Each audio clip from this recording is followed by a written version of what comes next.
Welcome back mga ka-viewers, ka-followers, Star Cinder. So balik tayo ulit sa ating sharing videos no for this year 2025. So dahil nakalabas tayo sa hawla guys no.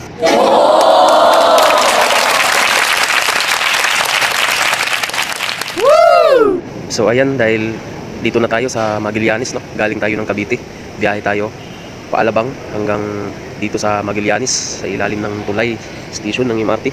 So dahil may lakad tayo, pupunta tayo ng Marikina. Ang ginawa natin ay mga commuters ay commute tayo no mula ng Cavite, GMA Cavite hanggang Alabang, at Alabang to yan Magallanes. Dahil pwede rin naman magpasay guys, tough tayo bumaba no. Punta tayo ng Araneta, Cubao. So ang ginawa ko guys, dito lang tayo sa Magallanes sasakay ng MRT para hindi naman palayo doon at masyadong traffic sa Pasay.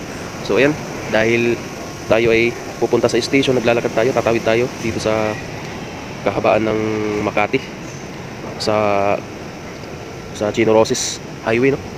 Yan ating madadaanan, at sa ngayon ay nandito pa tayo sa flowing ng ganda sa ilalim ng Magallanes na guys. So yun, dahil tayo ay naglalakad pa guys papunta sa station.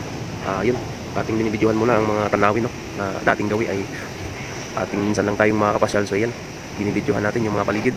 So yun guys, dahil tayo ay nakapasyal sa lugar na ito at lubos-lubos na natin kung ano yung mga paligid na magbabago. So yan, dito na tayo sa Magallanes MRT Station.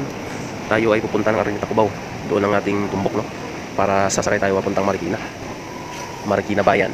So yan, dahil nasa loob na tayo ng MRT Station guys, behave na tayo dyan guys. At yan, pasimple-simple tayo magpa-video no kasi mahihain tayo masyado hindi pa tayo sanay. So yun lamang guys ang ating sharing video no this year 2025. So yun, sana'y mga commuters ay meron din kayong ideya kung anong pinakamabilis na ruta na inyong pupuntahan na walang traffic talaga guys. Ay yun, GMA to Alabang, Alabang to Magallanes, Magallanes to Araneta, Cubao. Ang bilis lang ang biyahe guys, promise. So yan lamang mga ka-viewers, ka-followers, Star Cinder. Yun lamang at maraming salamat.